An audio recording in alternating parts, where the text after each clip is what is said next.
Tá bom, tá bom. Então tá, é porque tem umas imagens aí eu te peço para apagar de vez em quando. Essa é uma palestra que talvez não seja mais adequada para o público, porque eu acho que quantas pessoas aqui fazem psicologia, ou psiquiatria, ou psicanálise, enfim, psicologia? Todo mundo, né? Essa é uma palestra um pouco... a ideia dessa palestra é argumentar que existe um programa de pesquisa freudiano em curso, ainda que a maior parte das pessoas fazendo isso não se reconheçam em Freud, né? Então, nesse sentido, não é uma palestra que vai falar... É uma palestra mais para um público de biólogos céticos do que para psicólogos, tá? Mas, enfim, vamos ver se vocês acham interessante.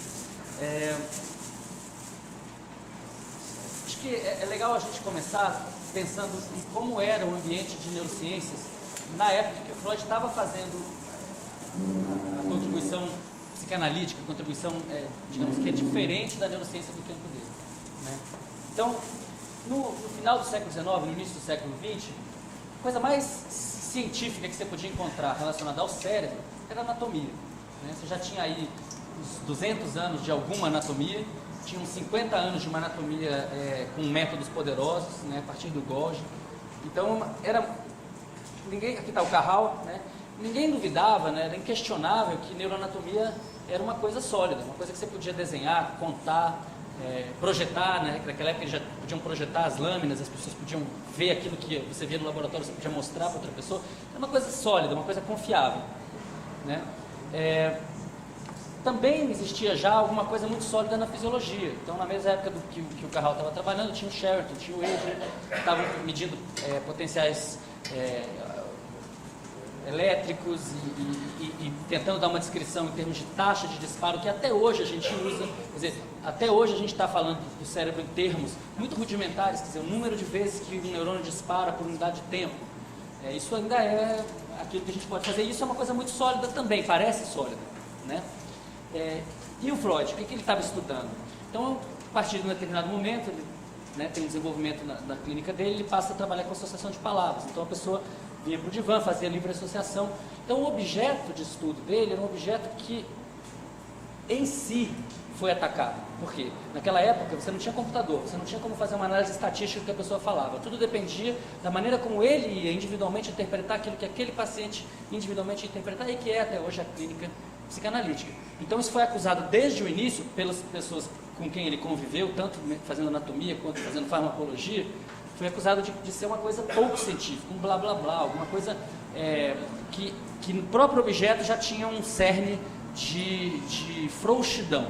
Então, essa era a sensação dos colegas dele, aquelas pessoas com quem ele conviveu, trabalhou com Meinertz. Ele teve uma formação sólida, né, de neurociência da época dele, e de repente ele estava se lidando com um objeto que não se prestava a uma análise científica. Então, isso contribuiu muito para já desde o início ele ser expelido, uma coisa que ele certamente não desejava. Tem uma outra coisa que é ainda mais profunda, né, que é que quando as pessoas estão nessa circunstância, fazendo associação livre, depois que elas falam dos seus problemas cotidianos e prosaicos e aquilo se repete, a pessoa começa a ir toda semana, vai ter uma hora que ela vai convergir para os mesmos assuntos. De que as pessoas vão falar nessa situação? Elas vão falar de amor, de sexo e de morte, né? No frigir dos ovos, elas vão falar de amor, de sexo e de morte. E essa mistura é uma mistura explosiva. E se ela é explosiva hoje, imagina 100 anos atrás. Imagina no ambiente que ele construiu a obra dele. Então, ele passou a ser atacado porque fazia uma coisa que era não científica no seu objeto, que era um objeto que não se prestava a uma coisa sólida como anatomia ou fisiologia, e porque o que as pessoas falavam era uma coisa que chocava a sociedade, que solapava as bases morais da sociedade. Então, ele vai sofrer uma crítica, né, desde sempre, e que vai se acirrando na medida em que a Alemanha vai desbordando para o nazismo. É uma crítica moral, né? Então, esse livro contra a psicanálise é um livro que vai falar, não, é um judeu depravado, né? Está falando da sexualidade de crianças, pobres crianças. Então, tudo isso contribui para que ele tenha uma rejeição no âmbito da ciência, especialmente na Europa, né? Em 1938, aqui a casa/clínica dele na Bergasse 19, né? Aqui a suástica colocada lá, você vai lá no museu, não tem nada da época dele, né? Está tudo reconstrução, porque eles quebraram tudo, ele fugiu, enfim, vai para o exílio. Então, tudo isso contribui para que ele seja expulso da ciência. Mas nos Estados Unidos ele teve uma influência muito grande, né? Ele faz aquela viagem, vai à Universidade de Clark e tal. Então, nos anos 40, 50, a formação do médico nos Estados Unidos, até em alguns lugares, até os anos 60, 70, ela passava pela psicanálise. O cara fazia psicanálise como fazia obstetrícia, como fazia dermatologia, né? E isso começa a cair nos anos 50. Então, nos anos 50, eu selecionei duas coisas que foram muito importantes para essa debacle científica de Freud nos Estados Unidos em particular. Primeiro foi a descoberta do sono REM. A descoberta de que existe uma fase do sono específica durante a qual os adultos sonham. Tá? Em crianças é mais complicado, mas nos adultos é assim. Isso poderia ter sido usado para alavancar um projeto de pesquisa freudiano na ciência. Claro, agora você pode saber exatamente em que momento da noite você pode despertar o sujeito e coletar um relato de sonho, digamos, menos distante do sonho, né? Mais direto. Mas não foi assim que foi visto de maneira reducionista. O que passou a se dizer desde então, e isso se escuta até hoje, o sonho não é importante, o sonho é um epifenômeno do sono REM. O sono REM é que é importante, é aquilo que eu posso estudar objetivamente, que é um objeto digno de estudo, né? A outra foi a descoberta dos antipsicóticos. No final dos anos 50 você descobre que aquele sujeito que está surtando e incomodando todo mundo, ele pode parar de incomodar se você der para ele um antagonista receptor dopaminérgico do tipo 2. Até então, todo mundo acreditava que o fenômeno da psicose é um fenômeno profundamente ligado ao fenômeno onírico. Isso não vem nem de Freud, vem de Kraepelin, de Bleuler, né? Eles acreditavam nisso e todos os psiquiatras daquela época acreditavam nisso. Então era importante entender os sonhos para poder entender a psicose. No momento que você pode dar para a pessoa um remédio e ela para de incomodar os outros, ela não para de se incomodar, né? Uma pessoa impregnada de haloperidol, ela não está nada bem, mas ela para de causar alteração no meio. Então isso obviamente é uma solução muito mais fácil, e aí isso também é utilizado para dizer, olha, que história de ficar escutando o paciente, coisa nenhuma. Claro que Freud estava muito mais preocupado com neurose do que com psicose, mas isso também foi utilizado como um argumento forte. E aí vem o Popper, né? Popper, que no Conjecturas e Refutações, que talvez seja o livro mais importante dele, coloca a psicanálise no mesmo balaio que todas as religiões e que o marxismo. Ele diz que a psicanálise é simplesmente não testável, refutável. Não há comportamento humano concebível que possa contradizê-lo. Então ela é metafísica, tá? Ele vai jogar a psicanálise nesse campo em que, na verdade, isso não é interessante. Quer dizer, você não precisa conversar com a metafísica é folclore, né? Acho que boa parte do que eu vou tentar fazer aqui hoje é refutar o Popper, é dizer que não, até de maneira um pouco ingênua, vocês vão me desculpar, mas tentar falar assim, não, vamos pegar alguns postulados freudianos, algumas observações freudianas, vamos tentar demonstrar que isso gerou um programa de pesquisa em biologia, tá?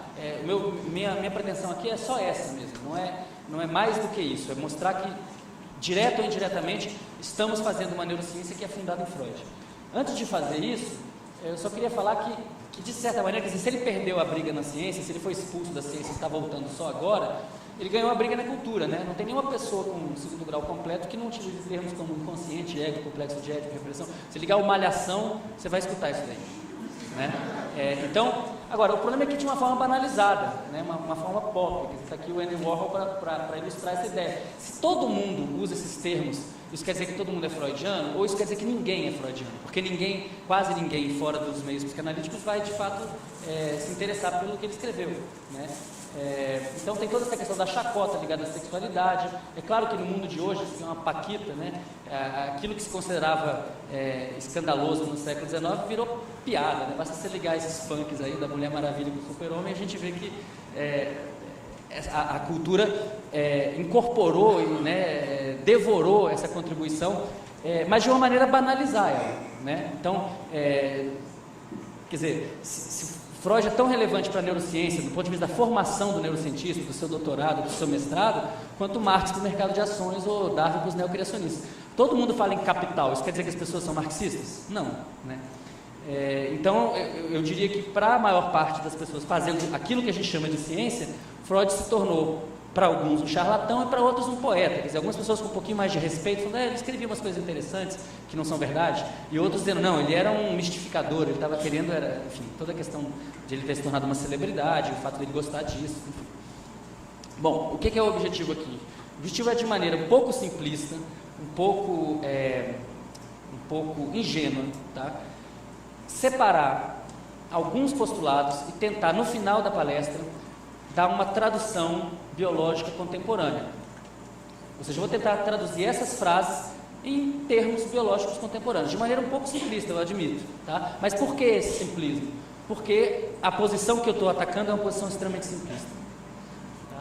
Então, quais são esses postulados que eu selecionei? Grande parte do processamento mental é inconsciente. Ele não inventou essa ideia, essa é uma ideia que você pode, dependendo de como você lê isso está lá no século 3, 4 a.C., né? Mas certamente ele centralizou isso, quer dizer, isso é fundamental para entender o que ele fez e tem uma série de consequências disso. Então, se isso aqui for verdade, tem consequências a extrair, né? Traumas sexuais infantis causam psicopatologias na idade adulta. Na época em que ele propõe isso, criança não era nem gente, né? Criança era nas classes baixas era uma coisa esperando a hora de poder trabalhar, né? E a sexualidade, então, imagina, coitado, aquele anjinho tem sexo. Isso é uma coisa meio óbvia hoje em dia. Várias coisas que ele propôs são óbvias, então por serem óbvias a gente nem reconhece ele como sendo uma contribuição dele, né? Vamos falar disso um pouco. A ideia de que pensamentos indesejados podem ser reprimidos e se tornarem conscientes, reprimidos ou suprimidos, depende se é consciente ou não esse processo, é uma ideia que a gente pode dizer que é fortemente freudiana. Também você vai poder dizer, não, mas se você for olhar o Nietzsche, o Schopenhauer, claro, né, as ideias sempre vêm umas das outras, mas certamente esse assunto é um assunto freudiano, sem dúvida. A ideia de que sonhos contêm restos diurnos, novamente, é uma ideia antiga, mas ele dá uma centralidade, ele transforma isso em uma pedra fundamental para uma série de consequências. Sonhos satisfazem desejos e antidesejos, a ideia de que o desejo é o motor do sonho, né? Isso é uma ideia que a gente vai visitar em detalhes, porque tem muito a ver com o trabalho que eu faço. Sonhos são conglomerados de formações psíquicas. Quer dizer, o que será que ele está querendo falar com isso? O que é uma formação psíquica? Será que a gente pode dar uma tradução mais simples disso hoje em dia? E os sonhos são o caminho real para o inconsciente. Vamos tentar dar uma tradução biológica de inconsciente? Essa é a pretensão aqui. Eu não sei se vocês já viram essa imagem. Quem já viu essa imagem, por favor, levanta a mão. Então, tem um casal aí namorando e tal. Tem alguma coisa estranha nessa imagem, gente? Ele está piscando. Tem outra coisa estranha? Tem um gorila, não? A barra sobe e desce? Ah, pode acender. Quem não tinha visto, por favor, levanta a mão. Tá. Precisa de mais alguma coisa para demonstrar que a nossa percepção não vira consciência automaticamente? Quer dizer, a informação sobre a posição dessa barra se traduz em fótons que atingem a nossa retina. Eles estavam chegando na retina de vocês o tempo todo, só que vocês não tinham consciência disso. Agora que vocês sabem que a barra muda de lugar, vocês conseguem não ver? É irreversível, né? Então, hoje em dia, a gente sabe, quer dizer, a neurociência estuda esse fenômeno, não se reporta a Freud para fazer isso, mas estuda esse fenômeno o tempo todo. Nós estamos muito interessados em saber o que é a consciência, como é que a consciência se organiza. É um processo, né? Não é um lugar, não é uma coisa, é um processo. Mas que processo é esse? Então, apaga de novo, por favor, a luz. Isso aqui eu vou mostrar para vocês dados do laboratório do Stanislas Dehaene, na França. Vocês estão vendo aqui, a gente vai mostrar um filminho da ativação através de um exame de ressonância magnética funcional do cérebro do sujeito quando ele está fazendo uma tarefa que consiste no seguinte: eles apresentam para o sujeito uma imagem muito tênue, um contraste muito baixo. É tão baixo que 50% das vezes a pessoa vê e 50% das vezes a pessoa não vê. A imagem é a mesma, só que às vezes ela vê, às vezes ela não vê, porque o contraste é muito baixo. Então a pessoa passa por essa experiência dentro de uma ressonância magnética e depois ele separa as imagens. E o que a gente vai ver aqui é qual é a diferença quando ele está consciente de estar vendo e quando ele não está consciente.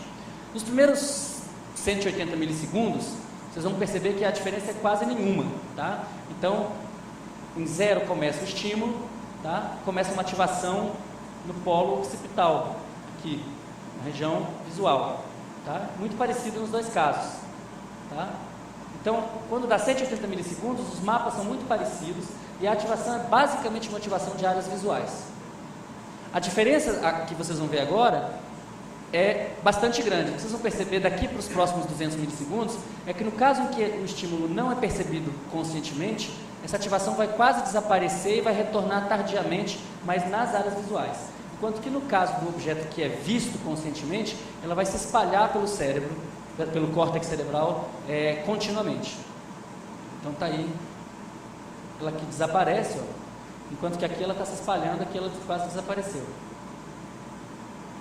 Tá? Quando chega aos 340 milissegundos, vocês veem que essa atividade voltou, tá? Só que ela voltou restrita às áreas visuais, enquanto que aqui ela se espalhou por quase toda a superfície cortical. Estender, por favor. Então, esse é um experimento interessante que está dizendo para a gente que, bom, a gente não sabe o que é a consciência, mas a consciência parece que tem a ver com o engajamento de múltiplas áreas corticais que não são as áreas apenas da modalidade sensorial em questão. Quer dizer, estar consciente de um percepto visual é mais do que ativar as áreas visuais, é muito mais do que isso. E quando eu falei em percepto visual, porque o percepto visual pode ser inconsciente, quer dizer, você pode demonstrar que essa coisa que ele não viu pode influenciar o comportamento dele, só que ele não sabe disso. Que diferença é essa? É uma questão em aberto, uma boa questão para qualquer estudante de pós-graduação em neurociência, né? Aliás, talvez seja a questão, e certamente ela está ligada à noção de que as coisas são conscientes ou inconscientes, e que o inconsciente na verdade é muito maior do que o consciente. Isso é uma noção freudiana. Então, nesse sentido, é uma pesquisa que está fundada em Freud. Mudando um pouco de assunto, a gente vai ficar pulando de um assunto para o outro. A ideia dos traumas infantis causarem psicopatologia na idade adulta. Essa ideia foi muito rechaçada, né? Quer dizer, as pessoas, muito da crítica que se fez à psicanálise é uma crítica assim, macho man, né? Tipo assim, isso é frescura, né? Que frescura é essa? Só porque o cara teve uma infância ruim vai ficar com problemas do resto da vida, né? É claro que não tem nada disso, porque afinal de contas as experiências passam, a gente passa pelas coisas, a coisa não deixa marcas. Esse foi o argumento por muito tempo. Hoje vem ao encontro dessa proposição freudiana um aliado insuspeitado, são estudos totalmente moleculares, né, que é o conhecimento que a gente tem da epigenética. A epigenética é uma coisa muito recente, tem 15, 20 anos talvez, portanto deve ter muita coisa para a gente descobrir, e é o estudo das modificações, não das bases que organizam os genes, não do DNA em si mesmo, mas de modificações químicas dessas bases. Tá? Então, por exemplo, a metilação dessas bases pode levar a uma mudança na maneira como elas são transcritas e depois leva à tradução das proteínas. Então, os genes não fazem nada sozinhos, né? Eles precisam ser expressos. E para eles serem expressos é preciso que proteínas reconheçam promotores para fazer a ancoragem de uma polimerase que vai fazer uma fita de RNA que depois vai levar à tradução que chegar na proteína. Então hoje a gente sabe que dependendo da experiência que o sujeito tem, pode haver uma mudança, uma adição, por exemplo, de um grupamento metil, que pode mudar a maneira como esse promotor funciona. Nesse caso em particular, eles estavam interessados em saber o que acontece no hipocampo de pessoas que sofreram abuso na infância. E um abuso tão grave que, eventualmente, a causalidade não pode ser estabelecida, mas pessoas que sofreram abuso e acabaram cometendo suicídio. Eles estudaram 3 grupos de pessoas, então. Um grupo que cometeu suicídio tinha um histórico de abuso, fizeram um controle com um grupo que cometeu suicídio, mas não tinha histórico de abuso na infância, tá? E um grupo controle que não tinha cometido suicídio nem sofrido abuso na infância. Eles pegaram o hipocampo das pessoas depois que elas morreram e foram procurar as concentrações de receptores glucocorticoides, tá? Que são receptores envolvidos na sua resposta ao estresse. E o que eles verificaram é que, de fato, no grupo dos suicidas que tinham sofrido abuso, tinha uma redução significativa do número de receptores glucocorticoides. A interpretação que eles dão para isso é que essas pessoas, tendo menos receptores, tendo uma densidade menor de receptores, elas rapidamente saturam todos os receptores que têm. Então, elas se tornam muito menos tolerantes para o estresse. Rapidamente elas se estressam, facilmente se estressam. Isso é uma disfunção, né? No adulto é uma disfunção, porque a pessoa fica hipersensível.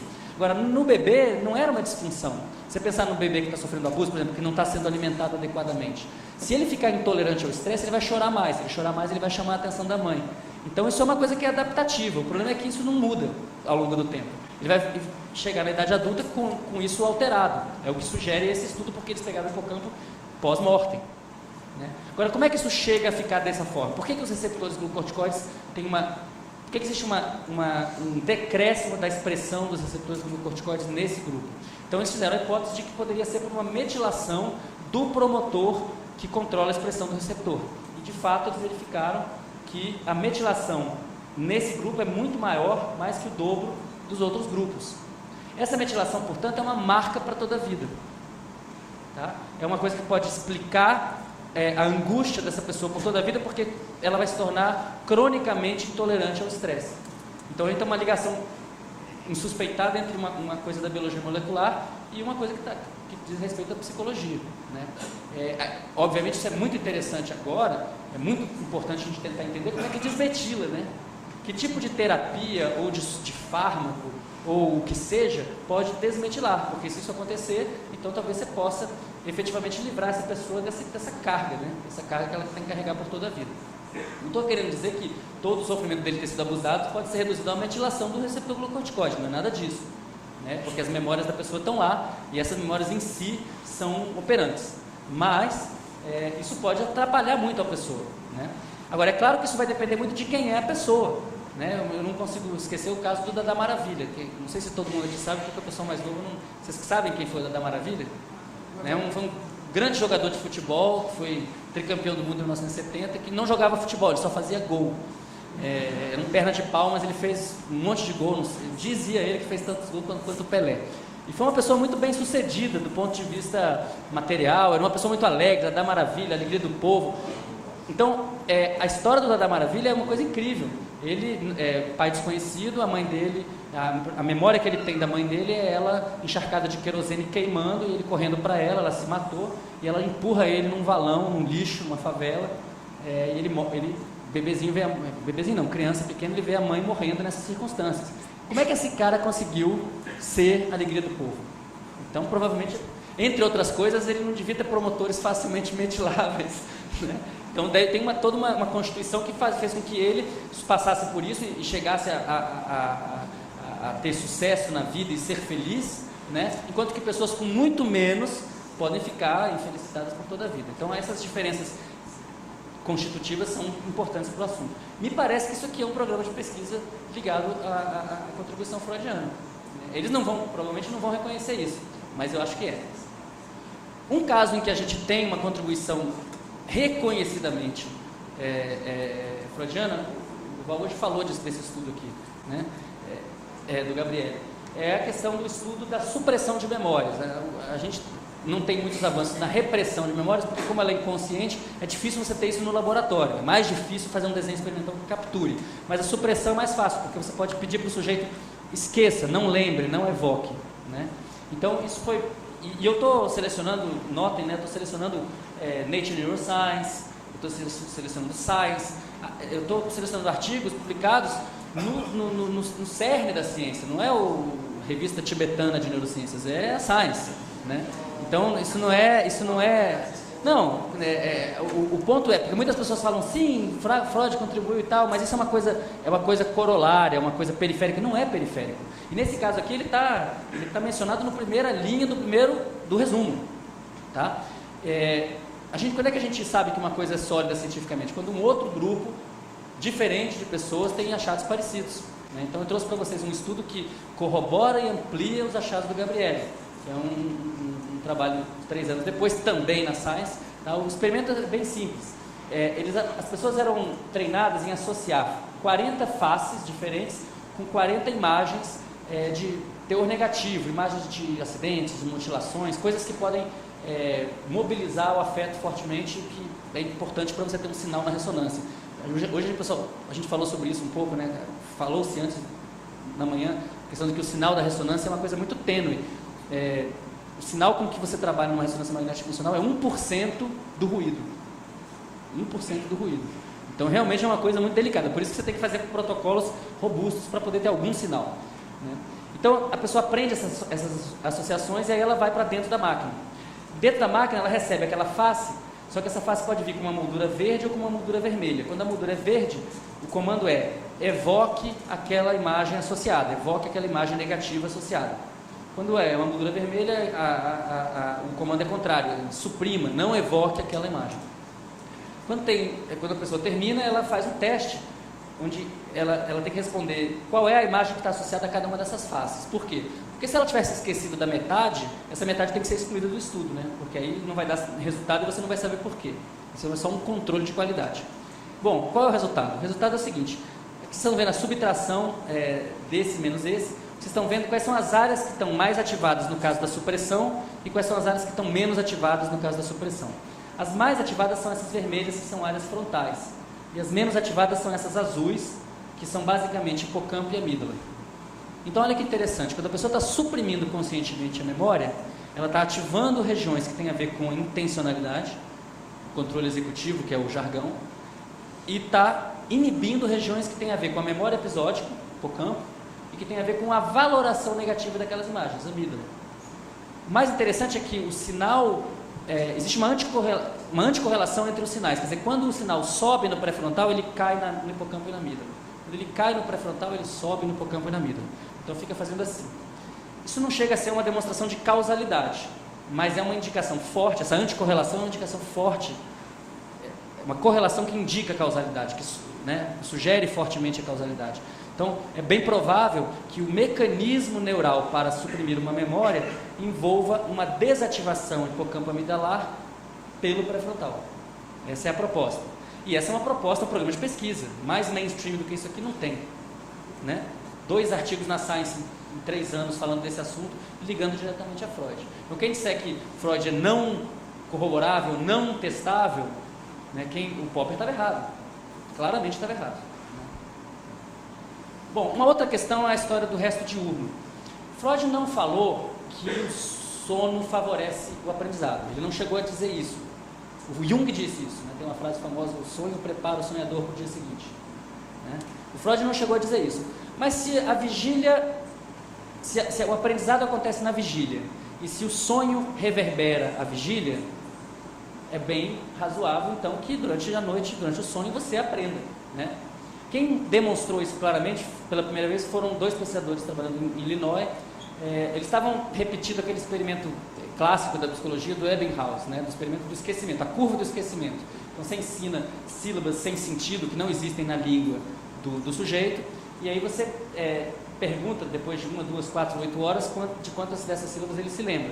E aí a gente tem um decaimento exponencial, essa é a curva do esquecimento clássica da psicologia. Eles fizeram a mesma coisa, só que eles pegavam um sujeito e testavam em 2 condições. Uma em que ele aprendia as sílabas e ia para uma sala de aula assistir a aula, e outra em que ele ia dormir. E como vocês veem aqui, dormir é bem melhor do que ir para a sala de aula. Existe uma retenção quase que o dobro do que no outro caso. É claro que isso é uma piada infame. Não é o fato de ser uma sala de aula que é ruim para a memória, mas o fato de que há uma interferência sensorial. Quer dizer, se você aprende uma coisa e você vai imediatamente em seguida aprender várias outras coisas, a chance de você aprender aquela primeira vai diminuir. Isso aí é uma coisa que está bem demonstrada em modelos animais, em seres humanos. Foi um debate que durou vários anos, que era se a privação de sono era estresse, não era estresse. Depois isso foi bem demonstrado nos experimentos do Stickle, principalmente, do Pierre Marquet, nos anos 90. Isso não tem mais, essa discussão não está mais sendo feita se o fenômeno existe ou não na neurociência. Agora a gente quer saber por quê. E uma das coisas que a gente está interessado, falando um pouco do trabalho da gente em Natal, é se a gente pode usar isso na sala de aula. Quer dizer, tudo bem, em laboratório funciona, em condições ótimas. Será que numa sala de aula normal, com todas as interferências normais de uma escola, isso pode beneficiar o aprendizado? Isso é trabalho de mestrado da Natália Lemos, que é uma aluna minha. Ela pega alunos de 6ª série, faz um pré-teste sobre o assunto da aula dela, que é visão e memória, teoricamente um assunto que eles não dominam, não tem muita informação sobre isso para eles. Então, as partes do olho, as partes do neurônio, os olhos das moscas, o microscópio, uma série de informações que são memórias episódicas, coisas que você depois pode perguntar, o que é um omatídeo, o que é um microscópio, esse tipo de coisa. Ela dá uma aula de 15 minutos e depois ela separa os grupos aleatoriamente em grupos que vão continuar assistindo outras aulas ou grupos que vão dormir. E aí a gente dá para as crianças um colchonete, uma máscara e um ambiente com ar-condicionado. É o máximo que a gente pode oferecer, porque se a gente der uma cama, qualquer coisa que não vai ter na escola, isso não vai ter aplicabilidade nenhuma. O trabalho está em andamento, mas o resultado que a gente tem até agora é o seguinte: ela volta um dia depois, ou 2 dias depois, ou 5 dias depois, sem aviso, e faz uma prova.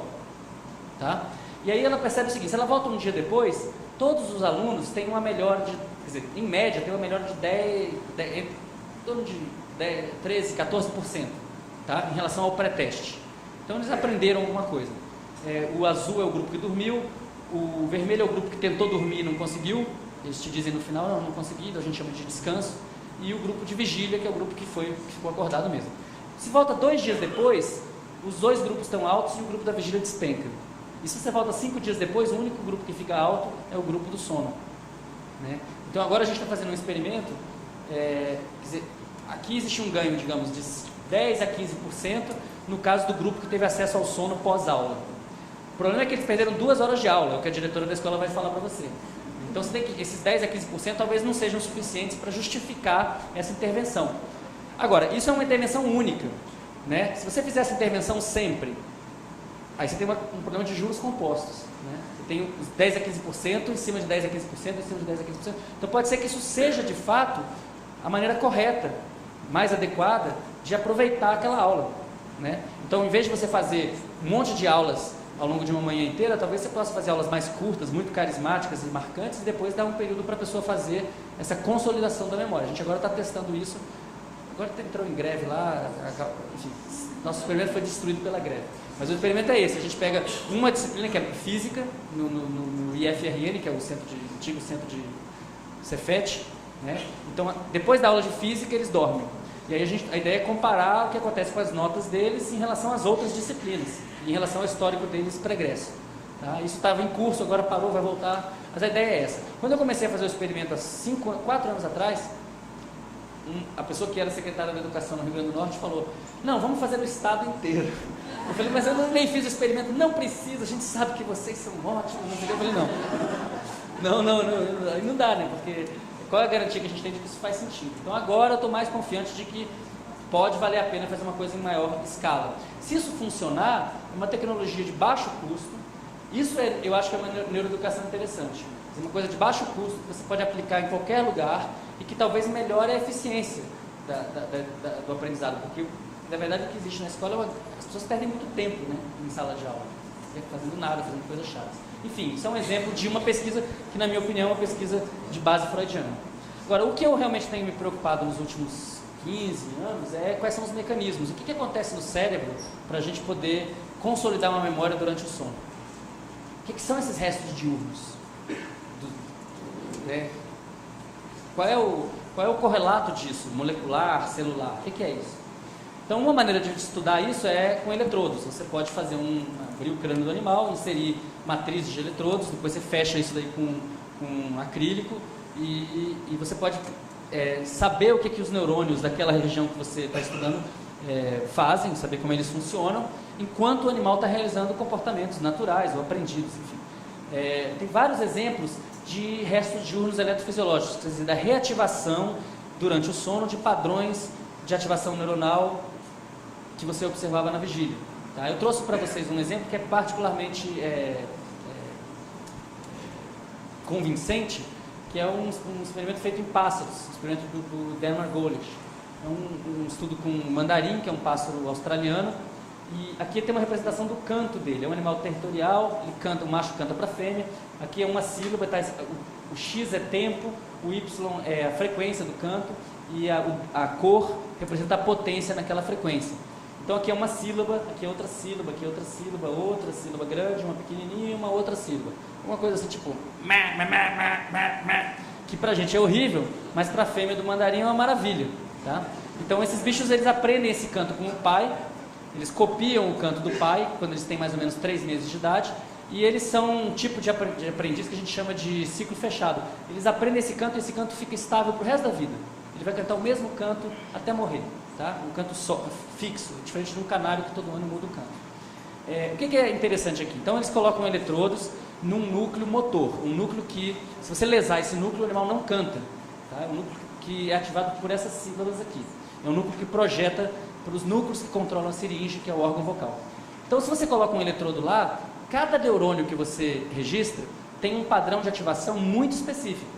Significa o quê? Aqui quando o animal está cantando, cada linha dessas é um potencial de ação, é um disparo neuronal, é uma despolarização do neurônio.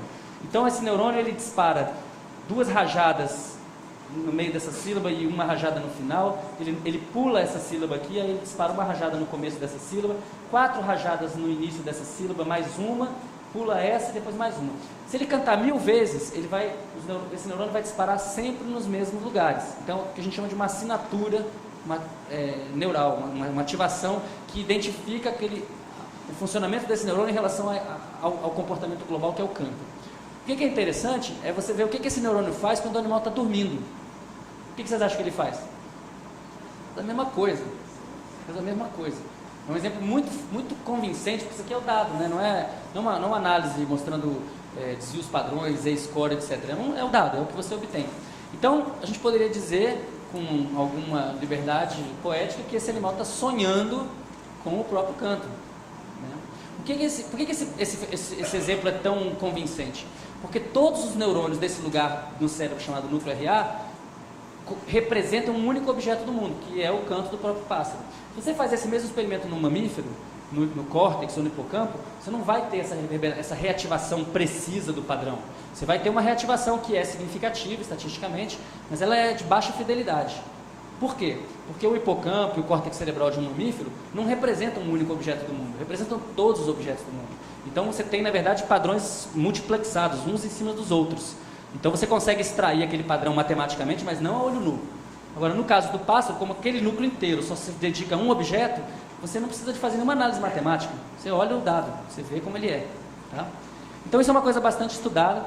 Eu tenho feito isso em ratos bastante. O experimento é muito simples. Coloca o animal numa caixa que não tem nada, a não ser a comida e a água normais, por horas ou dias. Ele fica lá em uma situação bem monótona.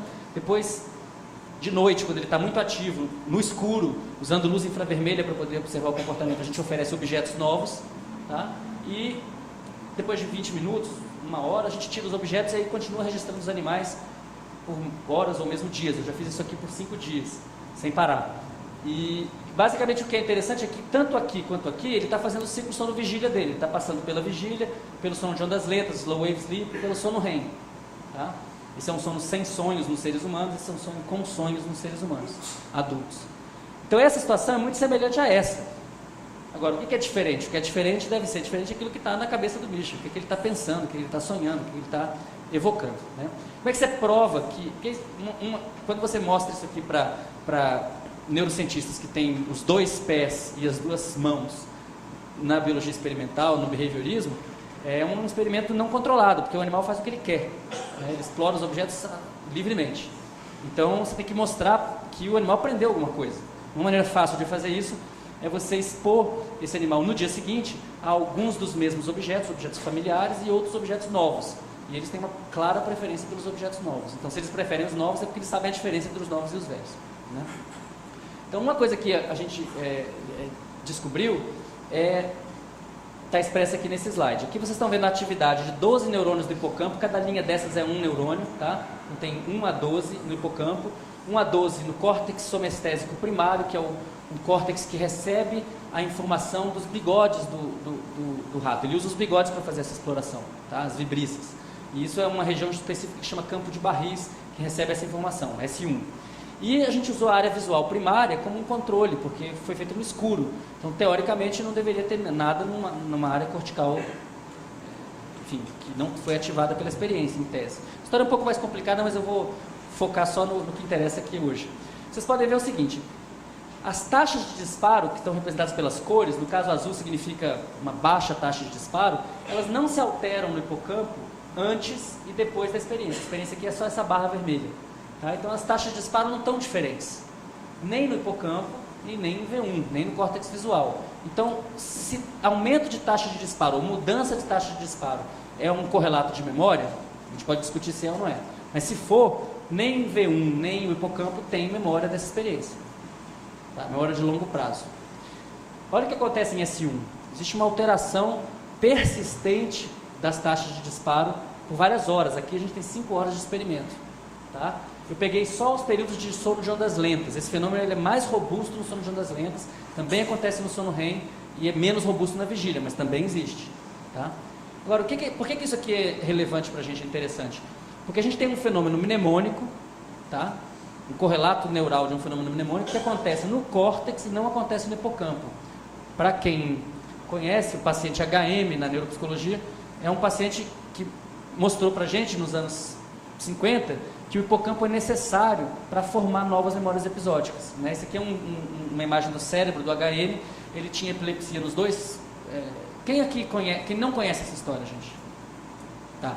Ele tinha epilepsia nos dois hipocampos. Então, qual é o tratamento se você tem epilepsia? Naquela época, tira. Então, ele foi lá ao hospital, tirou os dois hipocampos, se curou da epilepsia, só que desenvolveu uma amnésia anterógrada para o resto da vida. Significa que ele nunca mais foi capaz de aprender o nome de uma pessoa, aprender um lugar, aprender um evento, nada disso. Se tornou uma pessoa... As únicas memórias que ele tinha eram as memórias da infância. Também esqueceu as coisas recentes. Esqueceu, por exemplo, as circunstâncias da operação. Não se lembrava de ir ao hospital fazer a operação. Tá? E esse foi o paciente que abriu as portas para o entendimento de que o hipocampo é necessário para adquirir essas memórias, mas que com o tempo elas se corticalizam, elas saem do hipocampo e vão morar no córtex. Tá? O que é relevante para mim é que aparentemente quem pode estar...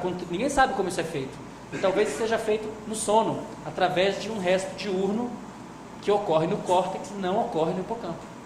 Então talvez o sono seja responsável por corticalizar as memórias. Então a gente está ligando uma contribuição freudiana, que é o resto diurno, com uma coisa extremamente central na neurociência cognitiva, que é a corticalização das memórias. Bom, agora, a gente sabe desde o Reb, de 49, no livro A Organização do Comportamento, que você não forma uma memória de longo prazo baseada em alteração de taxas de disparo. Quer dizer, quando você adquire uma memória nova, você precisa de fato reverberar essa memória a nível eletrofisiológico. Então você pode medir que aqueles neurônios vão ficar disparando mais ativamente por algum tempo. Só que se você precisasse disso para evocar memórias antigas, seu cérebro ia explodir, né? Como é que você poderia ter memórias por décadas, se toda vez que você adquirisse uma memória, você tivesse que botar um circuito reverberando aquilo ativamente o tempo todo? É como se você tivesse que manter, aquela história do juggling, né? do cara que fica jogando as bolas, assim, você tivesse que manter todas as memórias ativadas. E não é assim, na verdade as memórias ficam latentes, né? E aí a gente está começando a chegar perto da definição de inconsciente. Então, como é que isso pode ser possível? Isso pode ser possível fazendo uma modificação morfológica dos neurônios, então modificando a maneira como as sinapses se organizam, né? Aquilo que o Reb chamou de modificação morfológica, que a gente hoje chama de plasticidade sináptica. É a mesma coisa, só que com outro nome. Então, como é que isso é possível? Isso é possível não a nível da membrana, que a gente tem uma representação da membrana, o meio extracelular, o meio intracelular, receptores glutamatérgicos, tá? Mas é possível através de uma cascata de proteínas. Vocês não precisam se preocupar com isso, com essas caixinhas aqui. O fato é que você tem uma série de proteínas que ficam passando fosfato umas para as outras, até que elas podem entrar no núcleo, né, e ativar a transcrição de genes. Então, como é que se modifica a forma do neurônio? Modificando a maneira como determinados genes se expressam, faz mais daquilo, faz menos disso, né, para você produzir mais sinapses, ou menos sinapses, ou retrair, ou, enfim, expandir. Então, a pergunta que eu me fiz no doutorado, quando eu contei aquela história para vocês antes, quando eu comecei a me interessar por esse assunto, será que esses fatores aqui, que são fatores que a gente chama de fatores de plasticidade sináptica, ou plasticidade neuronal, será que eles estão ativados durante o sono? Será que existe uma marca molecular dessa experiência no sono? Eu me concentrei especificamente num gene que chama ZIF268. Esse é um gene muito importante para a consolidação de memórias. Como é que a gente sabe disso? Você pega um camundongo e faz uma linhagem de camundongo que não tem esse gene. Tá? Um camundongo nocaute para o gene ZIF268. Esse é um animal que aprende tudo no dia 1 e não lembra de nada no dia 2. Ele não consolida a memória. Ele aprende. O problema dele não é de aquisição, mas ele não pode consolidar isso e levar isso no longo prazo. Por quê? Porque ele tem a reverberação. Ele tem isso aqui, ó, mas ele não tem isso aqui. Ele não tem esses constituintes aqui. No caso, esse em particular. Tá? Então, eu fiz essa pergunta. Foi o meu primeiro experimento nesse assunto, durante o doutorado. Como é que você estuda esse tipo de gene? Esse a gente chama de gene imediato, porque ele é o primeiro, ele faz parte da classe de genes que são os primeiros a serem ativados quando acontece alguma coisa na vida do neurônio. Depois tem vários outros genes que ele controla. Se vocês forem ver, ele é o fator de transcrição. Então a proteína volta para o núcleo e vai ativar a transcrição de 300 outros genes. Ele é uma espécie de amplificador. Se você ativa o ZIF, você ativa, por exemplo, as sinapsinas, que são as proteínas mais abundantes da sinapse. Você quer fazer uma sinapse nova? Você precisa de sinapsina. Então você precisa de ZIF. Tá? Ele é expresso, o RNA dele, ele atinge o pico 30 minutos depois do estímulo. Tá? Então, se você estimular essa célula, daqui a 30 minutos vai ter um pico de ZIF268. Então, se você está interessado em utilizar o ZIF para tirar uma fotografia de ativação do cérebro, você faz o seguinte: deixa o animal entrar em vigília, ou em sono de ondas lentas, ou em sono REM, até um determinado critério. Aí você acorda o animal, de forma que essa última meia hora é igual para todo mundo, e aí você vai ter um pico de RNA, o RNA que você vai medir 30 minutos depois, você vai dizer que ele se refere a essa experiência aqui. Essa experiência que aconteceu 30 minutos depois, tá? Então, na verdade, é uma fotografia, como se você tivesse uma máquina fotográfica, não digital, que você abrisse ela e deixasse ela filmando por meia hora uma avenida. Você vai ver o quê? Você vai ver linhas amarelas que são os carros passando, né? Então, nessa meia hora, por isso que essa meia hora é igual para todo mundo, porque eu não estou interessado nessa história, eu estou interessado nisso aqui, ó. Estou interessado em diferenciar a vigília de ondas lentas e sono REM. Tá claro como é que o experimento é feito? Quando dá meia hora, você vai lá e sacrifica o animal, né? Tira o cérebro dele, congela, corta e faz uma hibridização in situ. Eu vou mostrar para vocês o resultado. Agora, eu fiz um experimento que não tinha só essa variável do sono e da vigília, tinha uma outra variável, que é a experiência do bicho. Se é um resto diurno, tem que ser um resto de alguma coisa, né? Então a gente estudou dois outros grandes grupos, que é o grupo dos animais que nunca saíram da própria jaula e teoricamente não tinham nenhum material novo cognitivo para digerir, e o grupo dos animais que passaram por uma experiência, a gente fez muito cientificamente uma Disneylândia para ratos, várias caixas de cartolina conectadas por tubos e comidas novas e rampas e tal, uma coisa bem interessante. Colocava os animais lá, depois voltava com ele para a caixa de registro, esperava algumas horas para aquela ativação gênica relacionada a essa experiência passar, e aí deixava ele dormir. E qual foi o resultado? Bom, no grupo controle, vocês estão vendo aqui, são um hemisfério de um corte frontal do cérebro do rato, um autorradiograma de uma hibridização in situ para ZIF268, utilizando uma sonda marcada radiativamente, etc. Ponto é, onde está vermelho tem muita expressão, onde está amarelo tem média expressão, onde está azul tem pouca expressão do gene, tá? Então, no controle tem muita expressão na vigília, no córtex e no hipocampo. No sono de ondas lentas isso cai drasticamente e continua baixo no sono REM, tá? Então, no controle, o sono é um sinal para parar a expressão do gene ZIF268. O que acontece no animal que teve a experiência nova? Ele começa com na vigília ele tem uma expressão alta, no sono de ondas lentas ela é baixa, e no sono REM ela volta, é uma reindução. Então olha que interessante, se o animal teve uma experiência nova, quando ele entra no sono REM, ele reativa a expressão de um gene que leva à formação de novas memórias, a consolidação de novas memórias. Então ele está de fato consolidando memórias durante o sono, talvez o que a gente possa chamar de um resto diurno molecular, né? Eu posso falar pelo menos pelo meu trabalho, e isso é inspirado totalmente em Freud. Então,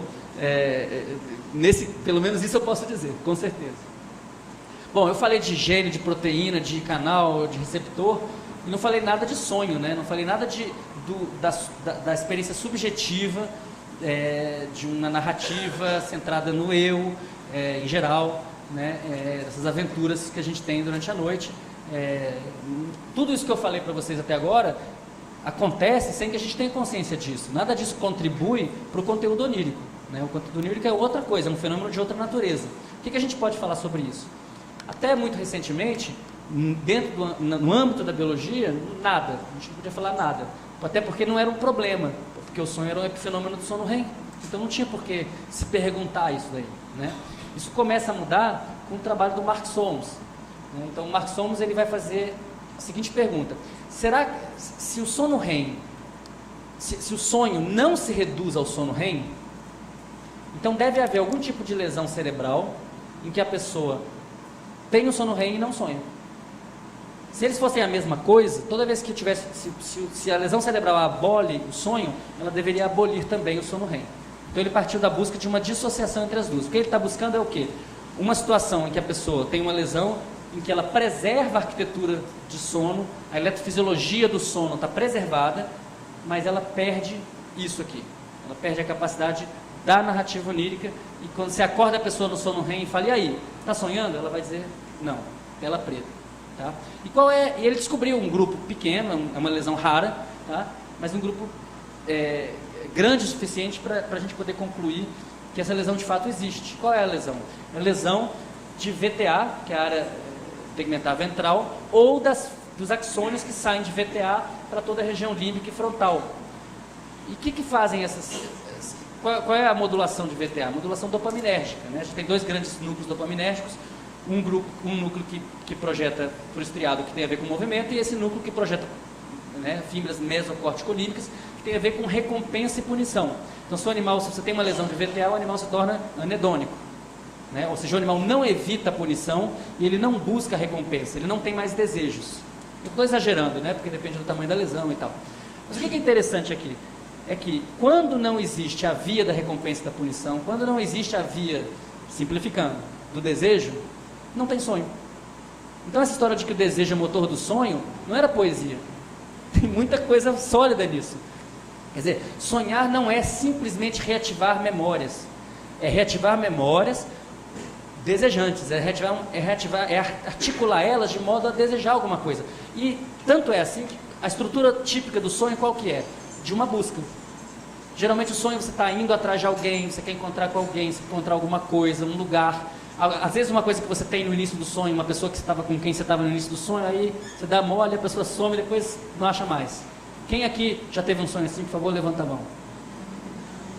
Legal. Então, é legal porque a gente começa a poder fazer um discurso que pode navegar, né, sai da farmacologia, pode ir na introspecção, pode voltar. Não é uma redução, é um passeio, né? E eu acho que esse tipo de observação dos sonhos cria a possibilidade para a gente construir uma teoria dos sonhos biológica, tá? É o que eu vou tentar, enfim, é alguma coisa que eu estou tentando fazer.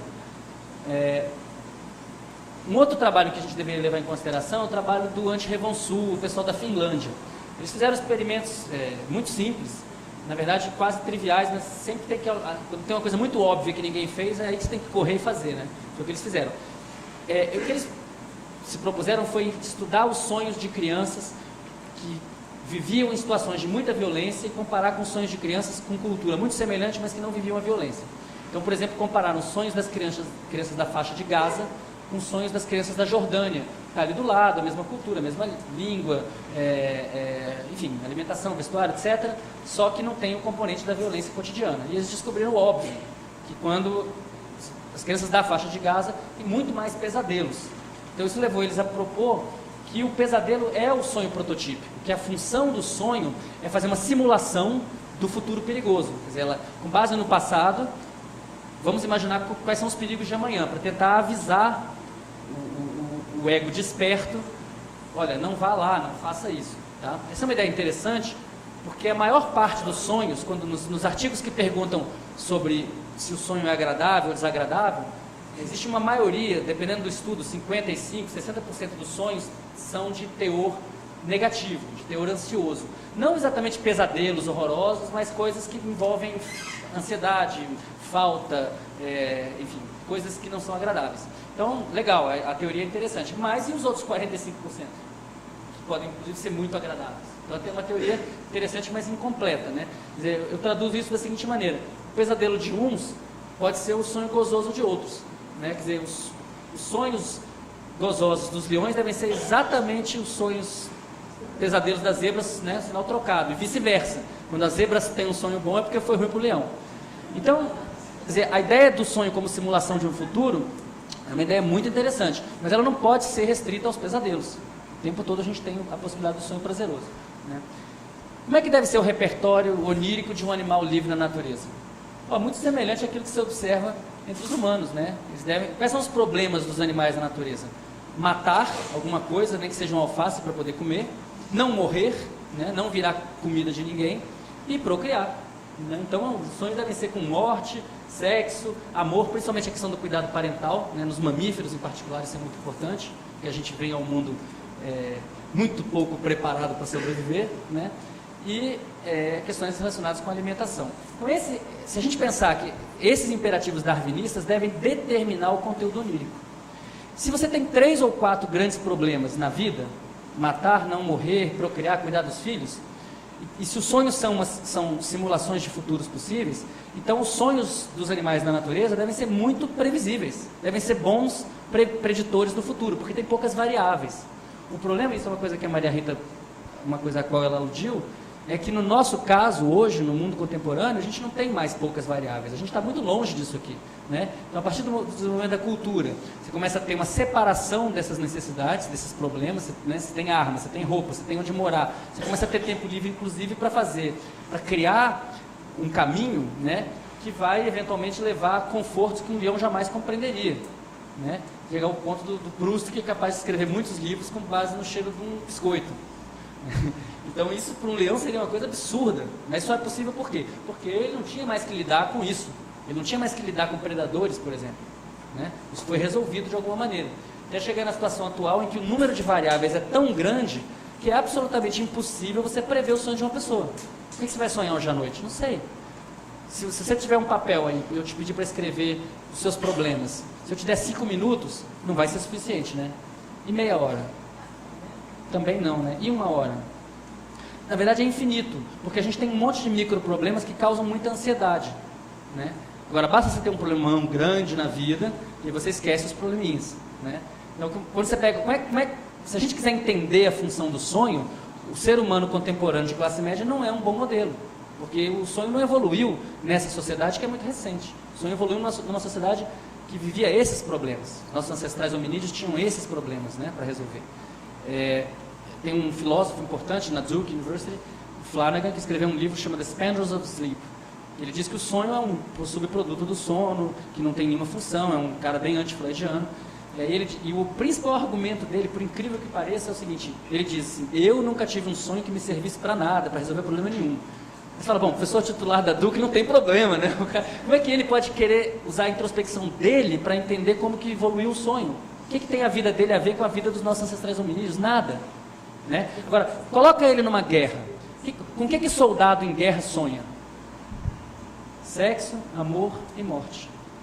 É com isso que eles sonham. Os relatos são esses. Aliás, eles sonham tão intensamente, as experiências são tão fortes, quando eles voltam da guerra, eles continuam sonhando com isso.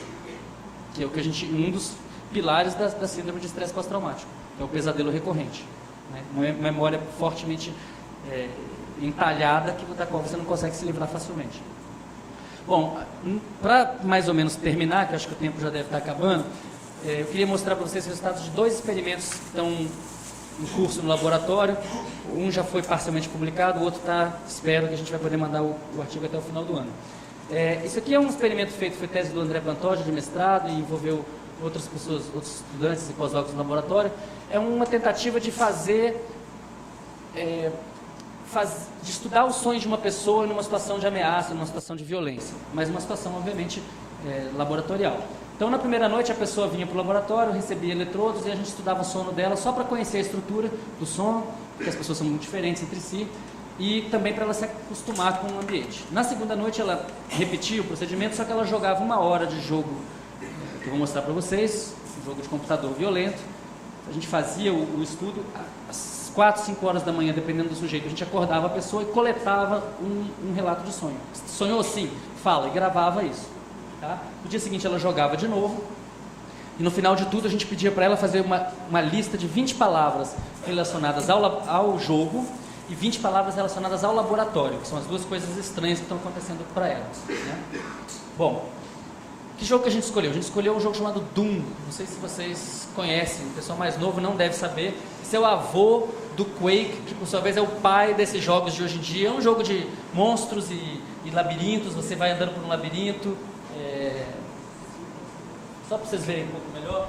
Então a pessoa tem um labirinto, ela tem que navegar aqui, e aí ela tem que evitar matar esses monstros, pegar novas armas o tempo todo. Se você não trocar de arma, você não mata o bicho. Se você não pegar munição, você não mata o bicho. Se você não pegar remédio, medicina, fármacos, você também não sobrevive. Então tem uma série de coisas. Pode acender de novo, por favor? Tem uma série de coisas que você pode medir, que são perceptuais, que são motoras, espaciais, memórias episódicas. É um mar de coisas que a pessoa tem para aprender. E o que a gente notou é que, na verdade, tudo que você pode medir melhora. Em média, melhora. Então, por exemplo, em média, as pessoas morrem menos de um dia para o outro, elas têm uma pontaria melhor, quer dizer, precisam de menos tiros para matar o inimigo do que no primeiro dia, elas matam mais inimigos, coletam mais munição, coletam mais remédios, passam mais de fase, descobrem mais passagens secretas, tudo melhora. Agora, eu falei para vocês isso em média, né? Os sujeitos são muito diferentes entre si. Então, se você olhar todos os sujeitos do estudo, que são 28, e aqui é uma medida de ganho overnight, de ganho de um dia para o outro, que combina todos esses índices aqui, vocês veem que tem um sujeito que melhora 70%, e aí isso tem um contínuo até um sujeito que tem 2 sujeitos que na verdade pioram. Tá? Em média eles melhoram, mas tem 2 que pioram. É engraçado, quando a gente começou a fazer o experimento, todos os que iam bem eram homens e todos os que iam mal eram mulheres. Né? E aí falou, então é uma diferença de gênero e tal. Aí eu falei, não, mas não pode ser uma diferença de gênero, não é possível, né? Porque a gente não evoluiu para jogar Doom. Então, qual que é o problema? É que as meninas não gostam de Doom. Doom é um jogo de menino. Né? Então a gente foi atrás das meninas, do subgrupo muito pequeno de meninas que adoram esse tipo de jogo. Encontramos elas, recrutamos e com certeza elas estão aqui em cima, não tem problema nenhum. As mulheres são tão boas quanto os homens para jogar Doom quando gostam. Bom, e daí? O que a gente descobriu sobre a ativação do cérebro durante o sono? Eu estou mostrando para vocês aqui dois sujeitos opostos. O primeiro sujeito é um sujeito que teve um alto desempenho de um dia para o outro. Significa que ele jogou mais ou menos no primeiro dia e jogou muito bem no segundo dia. Tá? Espera só mais um pouquinho, Alcides. 5 minutos. Isso aqui é interessante. Não está publicado ainda e eu acho que isso aqui é relevante. Então, esse sujeito é um sujeito que melhorou muito de um dia para o outro. Tá? E esse outro sujeito aqui é um sujeito que não melhorou nada. Ele jogou no primeiro dia tão bem quanto ele jogou no segundo dia. Não teve aprendizado. Esse cara não aprendeu, esse cara aprendeu muito. Tá? O que a gente descobriu? Eu passei uns 2 anos, porque esse é o meu primeiro experimento com seres humanos, assim, com eletrofisiologia. Eu passei uns 2 anos tentando fazer as médias dos mapas entre os sujeitos. Falei, bom, pega os 25% que aprenderam mais e faz a média. Pega os 25% que aprenderam menos, faz a média. E olha, e não achava nada. E só depois que eu me eduquei nessa literatura que eu fui perceber que em eletroencefalograma não dá para fazer média. Por quê? Porque cada sujeito é um, totalmente diferente do outro. Se eu olho para esse mapa aqui e falo, esse cara foi bem ou mal? Não sei, não dá para saber. Tá? Agora, o que eu posso fazer é comparar ele com ele mesmo. Posso comparar esse cara quando ele jogou a primeira vez, com ele quando entrou em sono de ondas lentas, quando ele entrou em sono REM e quando ele jogou de novo. Por quê? Porque os eletrodos não mudaram de lugar, o sujeito é o mesmo, isso eu posso fazer. Então olha que interessante. O cara teve um determinado padrão quando ele jogou a primeira vez. Esse padrão em si não me diz nada. Esse padrão mudou bastante quando ele dormiu. Nesse caso se frontalizou. Tá? Mudou de novo no sono REM, uma outra coisa. E quando ele jogou de novo, se qualquer coisa, esse padrão aqui se parece com o do sono. É como se ele estivesse antecipando o padrão que representa um ganho de desempenho. Tá? O sonho prepara o sonhador para o dia seguinte. Sendo que nesse caso é sono de ondas lentas, né? Não é sono REM. E o cara que não aprendeu nada? Ele tinha um determinado padrão, esse padrão mudou durante o sono, se manteve no sono REM, e quando ele jogou de novo, ele repetiu o padrão da vigília do dia anterior. Então, quer dizer, o cara que não aprendeu nada é o cara que repete o que já tinha feito. Não aprender significa repetir a estratégia. Enquanto que o cara que aprendeu muito é um cara que, na verdade, repete um padrão que foi antecipado durante o sono. Agora, isso são casos individuais. Será que isso é verdade para o grupo inteiro? Eu poderia ter selecionado 2 casos que contam bem a minha história, né? Então, a gente fez o seguinte. Eu separei os sujeitos em 4 quartis, né? Os 25% que aprenderam mais, os 25% com médio alto, médio baixo e baixo aprendizado, tá? E eu calculei a correlação, eu peguei e calculei a correlação entre esse mapa e esse mapa, esse com esse, é uma correlação linear, correlação de Pearson, tá? Eletrodo a eletrodo, calculando a relação entre as potências. Então esse com ele com ele mesmo tem que dar 1, né? Ele com ele mesmo dá 1. Aí eu calculo ele com esse, ele com ele e ele com ele. Eu uso 2 como o padrão de chegada é o meu modelo. O que eu descubro? Bom, quando eu comparo ele com ele mesmo, dá 1 para todo mundo. Quando eu comparo ele com os outros, tá? Quando eu comparo com o dia 1, existe uma gradação, mas ela não é significativa, porque os erros se sobrepõem. Quando eu comparo no sono REM também, tem uma separação aqui do grupo que aprende pouco, mas também tem uma sobreposição de erros aqui, essa diferença não é significativa. Agora, no grupo de sono de ondas lentas, claramente o grupo dos 25% que mais aprendem é diferenciado. A correlação média aqui é de 0,85. É alto pra caramba a nível do grupo. Significa que, de fato, a nível do grupo, o grupo que aprendeu mais é o grupo que antecipa o seu padrão durante o sono. Então, essa ideia antiga do sonho como um oráculo, um preditor, ela tem uma base na eletrofisiologia. Tá? Bom, mas eu falei bastante e ainda não falei de sonho. O que a gente sabe sobre o sonho, sobre a experiência subjetiva desses participantes? Então, a gente nota que os sujeitos, quase todos eles, sonham com alguma coisa relacionada ao jogo. Monstro, armas, sangue, etc. Mas eles também sonham muito com o laboratório. Tá?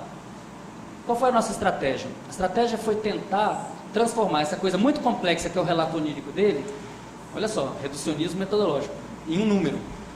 Tá? A pergunta é assim, será que eu consigo fazer um índice da intrusão do jogo no sonho e da intrusão do laboratório no sonho? Porque se eu puder fazer isso, aí eu posso ver como que isso se relaciona com o desempenho. Tá? Então o que a gente fez? Cada sujeito tinha essa lista de palavras. Sangue, monstro, serra elétrica, calibre 12, violência, etc. Isso aqui é um sujeito que escreveu isso aqui. E ele também escreveu relacionado ao ambiente, laboratório, cama, travesseiro, eletrodo, computador, aquilo que ele achou relevante. A gente fez o seguinte, a gente fez um pool desses relatos, dessas listas, e falou assim, qual é a palavra mais prevalente? A palavra que aparece na maior parte das listas. Olha, monstro aparece em 81% das listas. Então eu vou dar para ela um peso maior do que, por exemplo, a palavra bola de fogo, que aparece em 4% das listas. Eu vou usar essa porcentagem, essa prevalência, como um modificador do peso da palavra. Uma vez que eu tenho esse ranking, tanto para as palavras do jogo quanto para as palavras do laboratório, eu posso voltar no sonho de cada sujeito e contar as palavras. Eu falo, quantas vezes esse cara falou monstro? 10 vezes, então é 10 vezes ponto 81. E quantas vezes ele falou arma? Olha, 3 vezes, então é 3 vezes ponto 81. E eu vou somando isso. No final dá um número. Então eu posso falar, qual foi a intrusão de jogo no sonho desse sujeito? Ah, foi 12. E de laboratório? Foi 10. É um número. O que você faz com esse número? Você plota. Né? Então aqui vocês têm a intrusão de jogo no eixo X com um parâmetro de desempenho. Quanto que ele explorou, quantas fases ele passou, quantas vezes ele morreu. Tá? Cada ponto aqui é um sujeito. Olha que interessante. Se o cara não sonha nada com o jogo, o desempenho dele é ruim. Se ele sonha mais um pouquinho, o desempenho aumenta. Se ele sonha mais um pouquinho, o desempenho aumenta. Vai aumentando até um máximo. E aí ele vem caindo. O melhor ajuste aqui é um ajuste de um U invertido, na função quadrática, um U invertido, tá? Isso para tudo que eu medi para jogo, dava isso. Será que isso é inespecífico? Será que qualquer tipo de sonho dá a mesma coisa? Não. Se você fizer isso para o laboratório, não dá o U invertido. Eu fiquei um tempão tentando entender o que ele significava, até que a ficha caiu. Na verdade, ele significa uma lei muito geral da biologia, que é verdadeira para humanos e ratos e moscas, que é a lei de Yerkes-Dodson, que todo mundo aqui conhece, nem que seja pela própria experiência. Né? Se você não tem nenhum alerta, você não aprende. Se você tem mais alerta, você aprende melhor, até um máximo. Daí para frente, não é mais alerta, é estresse. Você começa a piorar. Então, isso significa que o melhor sonho, o que se correlaciona com o melhor desempenho aí, não é o pesadelo máximo, daquela ideia do pesadelo como sonho prototípico. É alguma coisa moderada, em que você está simulando aquele jogo, mas não está simulando aquele jogo da maneira mais... Claro que se eu fizesse isso com uma coisa não negativa, que não envolvesse violência, talvez eu tivesse uma correlação linear positiva. É possível. Mas usando a emoção negativa, então tem essa cauda para baixo. Quer dizer, ter um sonho extremamente violento e sangrento não é uma coisa que correlaciona bem com o desempenho. Tá? Para terminar, eu queria mostrar um outro experimento que não foi feito no laboratório, foi feito na vida real. A pergunta do Rafael, fez mestrado, agora está no doutorado, é qual é a situação da vida real em que a pessoa está se sentindo que vai enfrentar um tigre de dentes de sabre? Um exemplo é o vestibular. Né? Então lá no Rio Grande do Norte, todo mundo quer entrar na Federal. A Federal é boa, a Federal é grátis. Né? Existe uma pressão social enorme, familiar. Você vê na época do vestibular aquelas faixas assim, minha filha, parabéns, você passou em 17º lugar em biblioteconomia. Né? Então, a pressão social para a pessoa passar no vestibular gera um estresse muito grande. Ela não vai morrer, mas como só tem um vestibular por ano, ela vai ficar na geladeira um ano, né, estudando, no cursinho e tal. Então isso obviamente tem a ver também com o sucesso da pessoa. Quer dizer, qual é a melhor maneira de você ascender socialmente? Entrando na universidade. Então a gente resolveu fazer uma coisa muito simples, que é a pessoa faz o vestibular, a gente manda um e-mail para ela da própria Comperv, que é quem aplica o questionário. E a gente pergunta, você sonhou sobre o vestibular? Não sonhou? Com o que sonhou? A pessoa responde uma série de perguntas até o dia que sai a nota. No dia que sai a nota, a gente para de coletar os sonhos. Que aí, obviamente, tem um confundidor. O que a gente descobriu? Uma coisa muito óbvia é que as pessoas que sonham com o vestibular têm uma nota significativamente maior do que as pessoas que sonham com qualquer outra coisa. Isso é meio óbvio, por quê? Porque se a pessoa está mobilizada para fazer o vestibular, é claro que ela tende a sonhar com aquilo. Isso é meio óbvio. Agora, o que não é muito óbvio, não foi para mim pelo menos, a gente tinha uma pergunta que era o seguinte: o sonho foi agradável, desagradável ou neutro? E a minha expectativa é essa: foi desagradável, vai ser ruim; se foi agradável, vai ser bom; e neutro vai ser mais ou menos. Mas deu um U invertido. Isso é um experimento feito com uma outra pessoa, numa outra situação totalmente diferente, né? Aí eu vi isso e falei, Rafael, tá muito estranho, por que o cara tem um sonho agradável e ele vai mal na prova? Deixa eu ver esses sonhos ali, que isso não tá legal, tem uma coisa estranha. Como é que são os sonhos negativos? Os sonhos negativos são fáceis de entender. O cara chegou atrasado, a caneta estourou, estava nu, a porta não abriu, se esqueceu de tudo. Coisas clássicas que, obviamente, explicam que, né, o cara não estudou, não estava preparado e ele tem sonhos que refletem isso. E os sonhos bons? Os sonhos bons são assim: passei, teve churrascão, fizemos uma cervejada. Então o cara sonha com a recompensa, mas ele não sonha com o trabalho que dá para chegar na recompensa. E os sonhos neutros? O que é torque? Qual a contribuição de Graciliano Ramos para o regionalismo? O que é a capital da Islândia? O cara sonha com o conteúdo da prova, ou inclusive com fazer a prova. Ele sonha com ele lá fazendo a prova. Então é muito legal, porque a ideia da simulação tem a ver com a praxis. Quer dizer, o cara, as notas, claro que isso não é causal, é correlativo, mas ter notas boas se correlaciona não com sonhar com a recompensa, mas com sonhar com o trabalho que leva para chegar na recompensa. Bom, essa ideia do sonho como um oráculo, né, do futuro é uma ideia muito antiga, né? Se a gente vai em Macróbios e Artemidoros, isso aqui é uma citação da interpretação dos sonhos, né? Tá no Freud. Ele fala, Macróbios e Artemidoros diziam que tinha dois tipos de sonhos: os que se referem ao presente, ao passado, que não são importantes, e os que se referem ao futuro. A essa classe pertencem as profecias diretas recebidas em sonho, oráculo, a previsão de eventos futuros, visão, e o sonho simbólico, que requer interpretação, somnium. Tá? Se a gente for ver, todas as culturas, civilizações antigas, todas, sem exceção, os egípcios, os gregos, os romanos, você vai nos Vedas você encontra isso, no I Ching você vai encontrar isso, todos eles vão dizer que alguns sonhos são premonitórios, podem prever o futuro. As populações ditas primitivas, atualmente existentes, indígenas, sul-americanos, norte-americanos, aborígenes, todo mundo acredita que os sonhos podem prever o futuro. O povão, se perguntar lá para o jardineiro, para o porteiro, se ele acredita nisso, é claro que ele acredita nisso, inclusive ele já ganhou uma grana nisso no jogo do bicho. Quem que não acredita? Nós, pessoas da academia. Porque o futuro, né, a física nos diz que o futuro é indeterminado. Como é que você pode prever o futuro se o futuro é indeterminado? Bom, é só você mudar uma palavra. Em vez de ser um oráculo determinístico, que é o que essas culturas acreditam, você pode pensar num oráculo probabilístico. Então, talvez a função dos sonhos na evolução dos hominídeos tenha sido usar as memórias do passado para tentar simular um futuro possível. Quer dizer que isso vai acontecer? Não. Mas se você vive num mundo de 3 ou 4 variáveis, é muito mais fácil acertar do que quando você tem 2.500 variáveis, né? Então, esse é o caminho que eu tenho perseguido nos últimos anos. E para terminar, eu queria voltar naquelas frases, né? Então, grande parte do processamento mental inconsciente, acho que não precisa nem discutir, né, gente? Claro. E a gente sabe hoje em dia que isso tem a ver com o envolvimento de mais áreas corticais. Traumas sexuais infantis causam psicopatologias na idade adulta. A gente podia dizer, por exemplo, que abuso na infância está correlacionado com a metilação de um promotor gênico que reduz a expressão de receptores glucocorticoides do hipocampo. Isso não é uma tentativa de reduzir, mas isso é uma tentativa de dizer que isso é um programa de pesquisa em biologia. Dizer que pensamentos indesejados podem ser reprimidos e se tornar inconscientes, hoje em dia a gente diz que o córtex pré-frontal controla a supressão intencional de memórias por meio da desativação do hipocampo de amígdala. Um programa de pesquisa claramente freudiano. Sonhos contêm restos diurnos, a gente sabe que os sonhos reverberam memórias a nível eletrofisiológico e molecular. É exatamente a mesma afirmação, com um pouco mais de detalhes. Sonhos satisfazem desejos, antidesejos, desejo motor do sonho. Que tal dizer que sonhos concatenam fragmentos de memórias de forma a simular expectativas futuras de recompensa e punição mediadas por dopamina? É a mesma afirmação com um pouco mais de detalhes. Sonhos são conglomerados de formações psíquicas, a gente podia dizer que os sonhos são conglomerados de memórias. E sonhos são caminho real para o inconsciente, talvez a gente possa dizer que os sonhos permitem acessar o banco de memórias. Então, uma definição biológica de inconsciente pode ser que é a soma de todas as nossas memórias e as suas combinações possíveis. Muita coisa, né?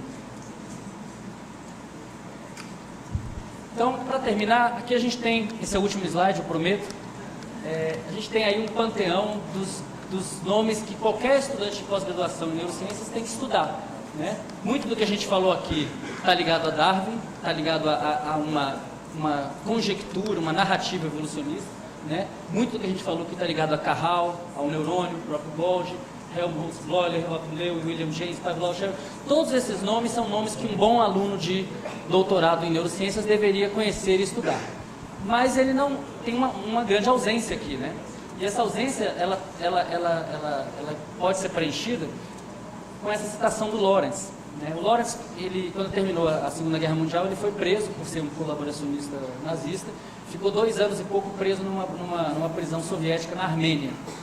E, inclusive, podiam ter acabado com ele ali, a gente não saberia dele, talvez. Né? E ele escreveu um livro, em pedaços de papel, que foi o primeiro que ele escreveu e foi o último a ser publicado. Foi publicado em 1996, que tem como nome A Ciência Natural da Espécie Humana, uma introdução à pesquisa comportamental comparada, ou os manuscritos russos. Nesse livro ele propõe que a ciência que pode fazer a ponte entre a biologia e a psicologia é o comportamento animal. E ele ganhou o prêmio Nobel por estudar comportamento animal. E tem uma hora, é muito interessante, porque ele estava na pior. Ele era nazista, estava preso numa prisão soviética. Né? E aí ele começa a detonar o behaviorismo. Ele faz uma crítica frontal ao behaviorismo que estava em ascensão. Né? Em 1940 e pouco, o behaviorismo era tudo de bom na ciência. Né? Uma coisa realmente sólida e quantificável. Então ele detona, ele diz o seguinte: o behaviorismo funciona, os números são sólidos, só que eles praticam a recusa ao conhecimento. Eles não querem saber o que tem na caixa preta. Então eles são uma disciplina que está fadada a desaparecer e ser incorporada pela pesquisa do cérebro. E foi exatamente isso que aconteceu. Ele previu isso com várias décadas de antecedência. Os departamentos de psicologia experimental estão fechando, estão virando, na verdade foi uma coisa que a neurociência fagocitou. Né? Aí ele diz o seguinte, olha a audácia dele, porque ele escreve isso num momento de ocaso da psicanálise, né, do ponto de vista científico. Aí ele diz, um outro ramo muito mais significativo de investigação psicológica originário da psiquiatria permanece notavelmente isolado e desconectado, embora mereça mais que qualquer outro campo da psicologia ser chamado de científico. Por mais que rejeitemos o edifício teórico construído por Freud e Jung, não pode haver dúvida de que ambos foram observadores talentosos que assinalaram pela primeira vez certos fatos irrevogáveis e inalienáveis do comportamento coletivo humano. Então, eu espero que nos próximos livros de texto o Freud esteja no centro do debate. Obrigado, gente.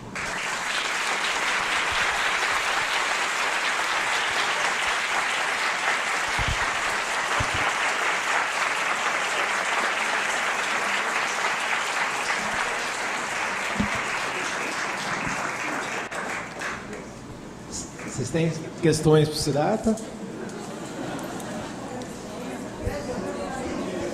Sim. Siddhartha, antes de mais nada, muito obrigado, uma palestra brilhante, muito obrigado por estar conosco. Eu tenho uma dúvida seguinte. Há algum tempo atrás, num comentário sobre filme, eu e um colega, ele estava falando dessa divisão das neurociências entre uma parte das neurociências que diz que os sonhos não têm sentido algum, não é? E outra parte que não advoga essa tese. E ele levantou uma situação que me pareceu extremamente interessante. Né? Bom, primeiro eu gostaria de te perguntar a situação, ele estava falando algo em torno da região cerebral, onde se supõe que seja responsável pelo sono REM e etc., e por conseguinte o sonho. Algo em torno de 20 bilhões de neurônios, algo em torno de 10 mil conexões por neurônios, né? E existe a questão do sonho repetido. Então me pareceu um argumento muito forte, muito interessante, né? Que marcou, que ele estava dizendo como é possível um sonho repetido numa estrutura, se eles são só, né, produto disso, há algo da ordem de 20 bilhões exponenciado a 10 mil. Qual é o índice de possibilidade de você ter um sonho repetido nessa condição? Gostaria de saber o que você pensa disso. Essa pergunta é ótima. Na verdade, eu devia ter geralmente eu falo sobre isso, hoje eu esqueci. Quem caiu aí foi o Crick. O Crick fez essa proposta, publicou na Nature um artigo onde ele propõe que a função do sonho é apagar a memória. Então ele fala, você tem 10 mil neurônios na ponte, na formação reticular, bombardeando o córtex com bilhões de neurônios, aleatoriamente. Então seria como se você durante o dia fizesse castelos de areia e durante a noite chovesse. Né? A chuva vai apagar aleatoriamente o castelo. Então a função do sonho seria o esquecimento. Claro que uma das funções do sono é o esquecimento, isso não é Isso não é uma besteira. A besteira é dizer que ela é a única função. E a maneira como o argumento foi destruído, se não me engano, foi o John Searle. Foi ele que fez esse argumento. Originalmente ele estava numa palestra com o Crick e ele falou, bom, então se o que o senhor está falando é verdade, a chance de um sonho se repetir é zero. Porque é 10 mil vezes 20 bilhões e todas as combinações disso. Né? Quantas pessoas aqui nessa plateia já tiveram um sonho repetido? Pronto, acabou o argumento do biólogo. De vez em quando o filósofo mata o biólogo, né? Foi o caso. Não precisava ele ter... Aí você vê que o problema é o cara tentar fazer uma teoria sobre coisas que são introspectivas sem introspecção. Talvez ele nunca tenha tido um sonho repetido, eu duvido. Acho que todo mundo deve ter tido pelo menos um na vida. Agora, mesmo que você não tenha, você sabe que os veteranos de guerra têm pesadelo recorrente. Você sabe que existe PTSD, né? Ou TEPT.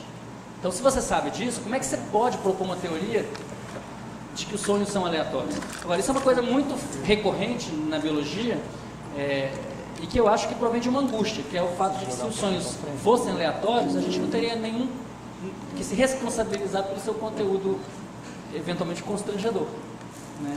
Então, seria muito bom para muita gente se eles pudessem falar, não, esses sonhos não tem nada a ver comigo, são as minhas memórias sendo apagadas e aí de vez em quando eu solto a franga, entendeu? Agora, como não é assim, quer dizer, o grande lance é a questão de se os sonhos têm ou não têm significado. Qualquer pessoa que passou por uma perda sabe que os sonhos têm significado, porque a perda se expressa no seu sonho. A Rosalind Cartwright fez uma pesquisa inteira sobre sonhos de pessoas que estão em separação, né? E tem até um roteirinho. Sonho, né? Quando está tudo muito ruim, aí a pessoa tem aquele sonho de satisfação do desejo, que está tudo ótimo, aí acorda e fala, putz, não é nada disso. Até o momento que ela começa a ter aqueles sonhos que ela sonha com o ex-cônjuge já contra a pessoa e tal. Então tudo isso tem um roteiro, não é que todo mundo vai passar por isso, mas é uma coisa que tem uma certa... é comum a várias pessoas, né? Então o que me incomoda muito nas pessoas que tentam estudar sonhos na biologia, em geral é essa tentativa de banalizar. E acho que a gente não tem... É impossível fazer uma biologia do sonho sem introspecção. Impossível. Por quê? Porque o fenômeno onírico é mais do que tudo subjetivo, né? Eu posso te contar o meu sonho, mas isso não vai te dar a menor ideia de como é que ele foi. Até porque eu mal lembro dele, né? Tem esse problema também, que Freud fala muito disso. Quando você relata para o outro e relata para si mesmo é muito tênue.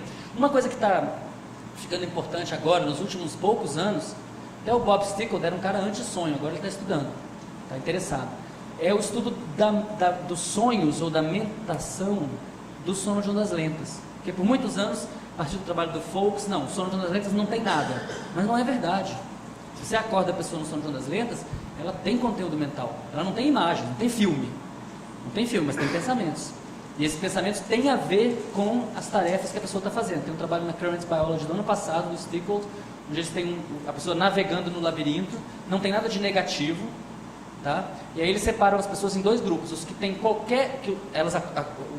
o relato do sono de ondas lentas, que tem alguma coisa a ver com aquela navegação no jogo e que não tem nada a ver, eles separam em dois grupos. E o grupo que tem qualquer relação tem um desempenho bem maior. Agora, essa relação é uma relação que pode ser tênue.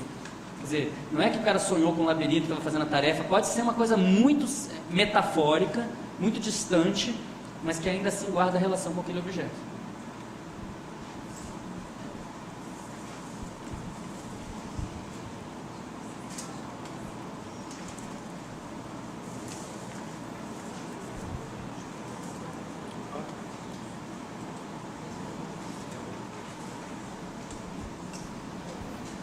Oi, Cidade. Gostaria primeiramente de parabenizar pela excelente palestra.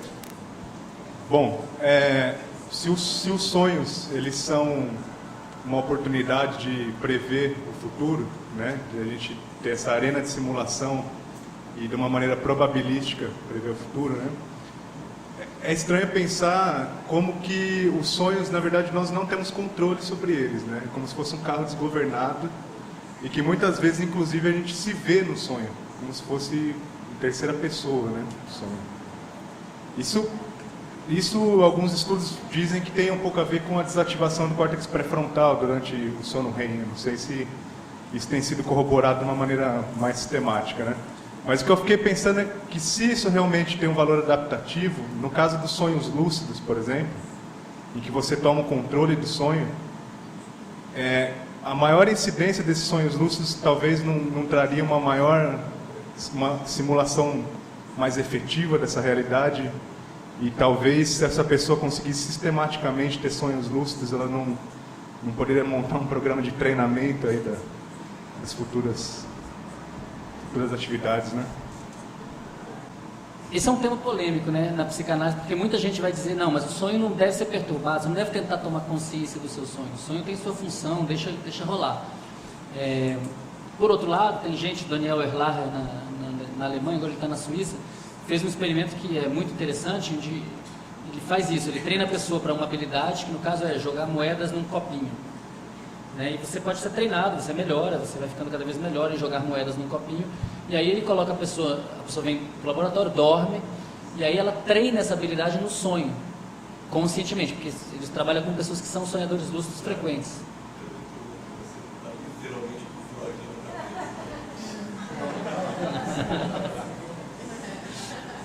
Baixar o santo aqui. Esse trabalho do Daniel Erlacher mostra que o cara melhora. Quer dizer, a prática, assim como você pode melhorar fazendo imaginação ativa na vigília, você também pode melhorar fazendo imaginação ativa no sonho. A gente tem no trabalho do Sérgio Rolim, que está terminando o doutorado agora, o sonho lúcido, a gente viu que em alguns casos, poucos casos, a gente teve um sujeito que teve o sonho em terceira pessoa. Teve o sonho não do ator, mas do diretor. Né? E nesses casos existe uma ativação numa área, na junção temporoparietal, TPJ, que é uma região que, se você ativar ela pode gerar uma sensação de estar fora do corpo. Então, parece que tem um substrato neural compreensível para essa experiência. Agora, isso é muito raro. Geralmente a pessoa tem um sonho em primeira pessoa. É muito raro você ter um sonho em terceira pessoa. E mais raro ainda é a pessoa ter um sonho em que ela não está. É raríssimo. É quase inexistente, assim. Que sugere que não faz sentido fazer simulação de futuro em que você não está. Né? Pela mesma razão que também é raríssima a pessoa que sonha com a própria morte. Ela sonha até com a iminência da morte, que chega até a beira da morte. Mas sonhar com a própria morte é muito raro. E eu sugeriria que é preocupante, entendeu? Talvez sinal de alguma coisa. Não, tudo bem, não sei, mas que é raro é. Não sei se... Siddhartha, gostei muito da sua palestra. Na verdade, eu não tenho uma pergunta, eu tenho um comentário. Eu estou vendo na sua postura, vi a postura em várias mesas, né, dessa boa vontade em ver o que o outro traz, ter o copo um pouco vazio. Né? E eu queria aproveitar a oportunidade para poder parabenizar isso. Eu acho que isso é o melhor dos mundos quando a gente pensa em ciência, quando a gente pensa em conhecimento. E particularmente para mim, né, o comentário é que, entre várias coisas que eu aprendi hoje, né, nos encontros, foi essa postura de você e dos outros palestrantes. E eu acho que isso precisa ser enfatizado, né? Onde a gente tem a diferença, mas a gente tem a boa vontade de encontrar algo em comum. Então, o meu comentário é esse.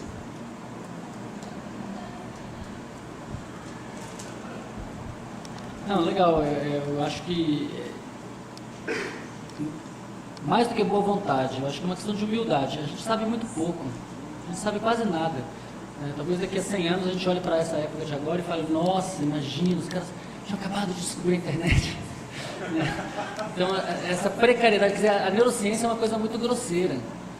Qualquer pessoa que começa a fazer neurociência acha que a neurociência é uma coisa muito avançada. Você chega no laboratório, você vê o que é uma cirurgia, como é que a coisa funciona na prática, né? No dia a dia. Então, eu acho que não tem como não ser humilde. Esse discurso triunfalista da ciência tem que acabar. Senão ele vai acabar com o mundo. Né? Tem que ser outra coisa. E o que eu sinto em relação... Quer dizer, quando eu estou conversando com a Maria Rita, com o Milton, com vocês aqui, quem é que sabe mesmo, né? Sabe o quê? A gente sabe tão pouco. E eu sinto que o fracasso desse projeto, por exemplo, da biologia molecular, não, os genes vão explicar tudo. O fato de ter fracassado tão rápido, vocês botaram milhões, bilhões de dólares nesse projeto. Não deu em nada, o projeto Genoma não resolveu não curou nenhuma doença. Então isso é um sinal de que a gente tem que ser muito mais humilde, né? O buraco é muito mais embaixo. Eu acho que, enfim, temos tudo a ganhar com essa horizontalidade.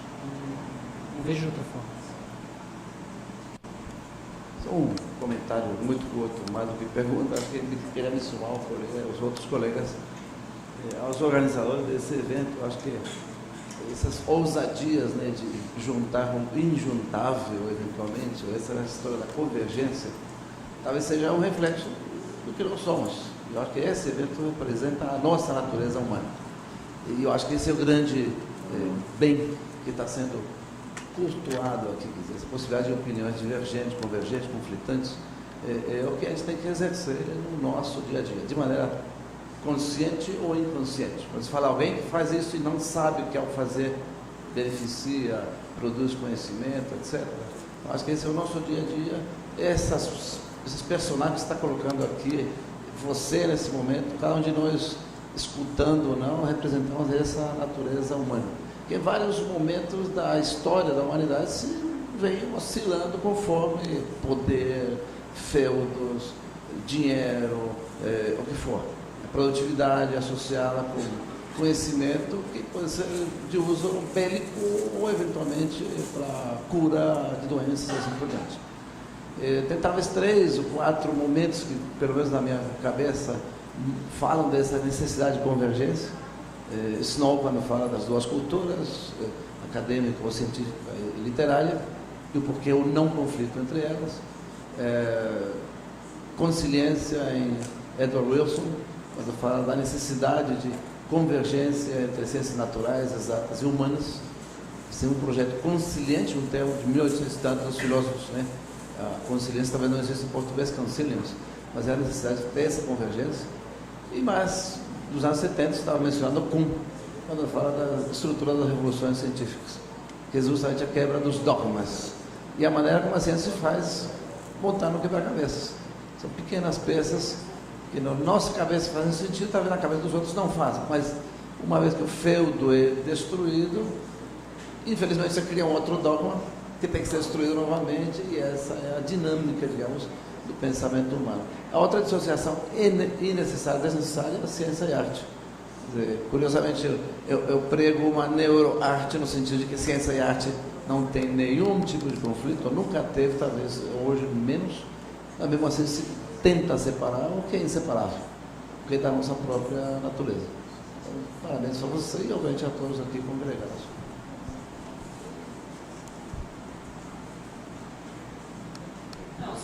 Concordo com tudo que o Norberto fala. Não, só acho que você falou da neuroarte, é uma coisa que quando você começou a fazer, as pessoas deviam olhar você como um doido, né? Hoje em dia, você virou o patrono do assunto no Brasil, porque quanto tempo demorou? 15 anos? Em 15 anos mudou tudo, né? A gente está vivendo esse momento de crise global, que significa também um momento de encontro, né? A gente vai ter que juntar todos os saberes. Nesse sentido, o Feyerabend é muito legal, né? O Feyerabend fala, não se joga no lixo nenhum saber. Se a dança da chuva dos índios Hopi não faz chover hoje, guarda lá no seu baú, não joga fora não, porque pode ser que no futuro a gente precise, entendeu? Eu acho que isso a marca positiva desse tempo é que não tem esses preconceitos, não deve haver mais esse tipo de preconceito entre os saberes, né?